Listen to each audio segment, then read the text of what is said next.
Baik, Assalamualaikum warahmatullahi wabarakatuh. Sebelumnya perkenalkan, nama saya Miftah Fatah dengan NIM 23010260093. Pada kesempatan kali ini saya akan mempresentasikan hasil analisis pelanggaran etika dan regulasi penyiaran dalam program Just for Love JHS yang ditayangkan oleh Kompas TV dan mendapatkan sanksi teguran tertulis dari Komisi Penyiaran Indonesia Pusat pada tanggal 6 Februari 2026. Nah, kasus ini mendapat perhatian khusus karena KPI Pusat menjatuhkan sanksi teguran tertulis akibat adanya adegan yang dianggap tidak sesuai dengan ketentuan penyiaran di Indonesia. Nah, media penyiaran sendiri tidak hanya berfungsi sebagai sarana hiburan, tetapi juga memiliki tanggung jawab sosial kepada masyarakat. Nah, media penyiaran seperti televisi bertanggung jawab sosial yang besar dalam membentuk nilai dan perilaku masyarakat, terutama generasi muda. Setiap tayangan yang disiarkan itu wajib sesuai dengan pedoman perilaku penyiaran atau pedoman perilaku penyiaran dan standar program siaran standar program siaran atau P3SPS yang ditetapkan oleh Komisi Penyiaran Indonesia Pusat. Kemudian untuk pelindungan anak dan menjaga remaja menjadi prioritas utama dalam regulasi penyiaran Indonesia, dan pelanggaran dapat dikenakan sanksi oleh Komisi Penyiaran Indonesia Pusat. Nah, adapun profil dari kasus tersebut yaitu sebuah program yaitu Just for Luck JJS yang disiarkan langsung oleh Kompas TV pada 17 Januari 2026 dan mendapatkan teguran tertulis oleh KPI pada 6 Februari 2026.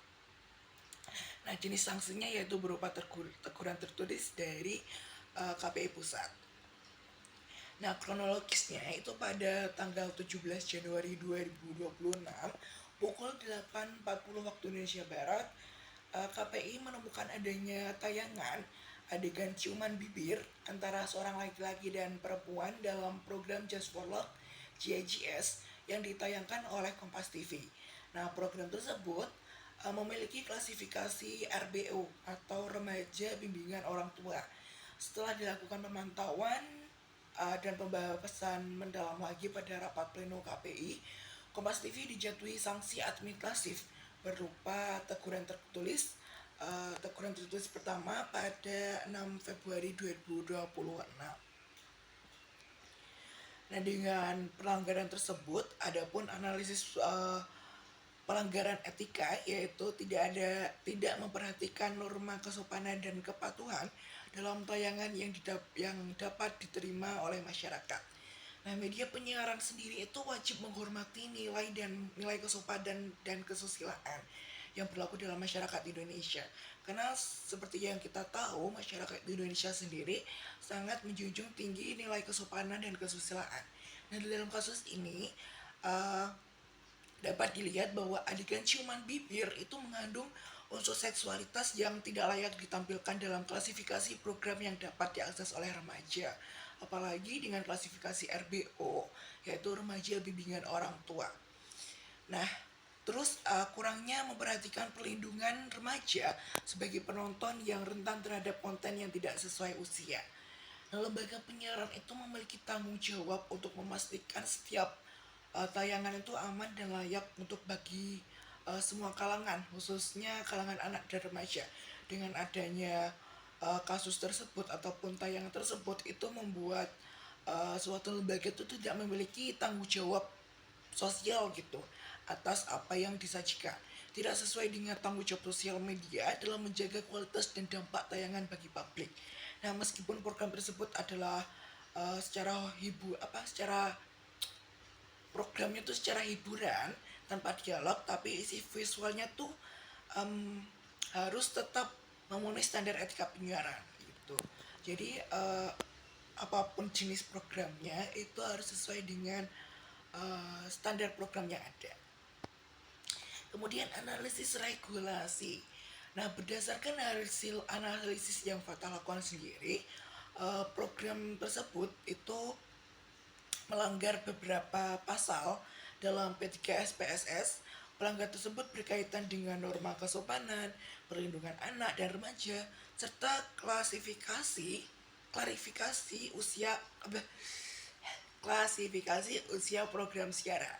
Nah, menurut Komisi Penyiaran Indonesia Pusat, program ini melanggar beberapa ketentuan P3SPS. Yang pertama yaitu pada pasal 9 yang berbunyi bahwa norma kesopanan dan kesusilaan dalam program siaran. Jadi kewajiban untuk menghormati norma kesopanan dan kesusilaan pada pasal 9 ini dilanggar oleh program tersebut. Nah, kemudian pada pasal 14 ayat 1 yang berbunyi perlindungan terhadap anak melalui penggolongan program siaran. Pasal 14 ayat 2 memperhatikan kepentingan anak dalam produksi siaran. Pasal 21 ayat 1 kewajiban mengikuti klasifikasi usia program. Nah, sudah jelas pada program tersebut mengklasifikasi usia RBO ataupun remaja bimbingan orang tua.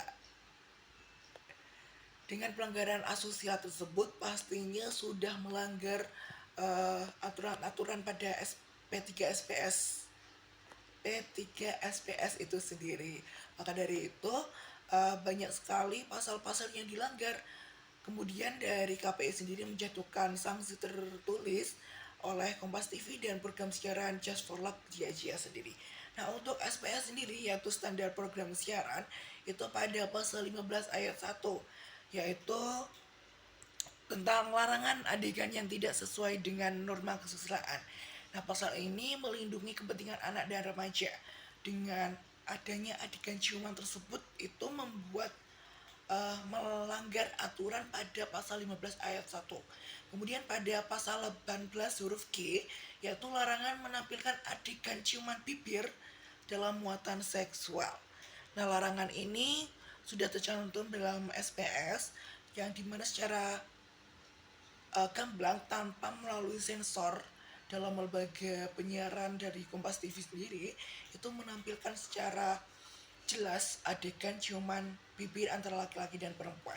Nah, kemudian yang terakhir yaitu pasal 37 ayat 4 huruf A itu klasifikasi RBO program remaja wajib memperhatikan bimbingan orang tua dan norma yang berlaku.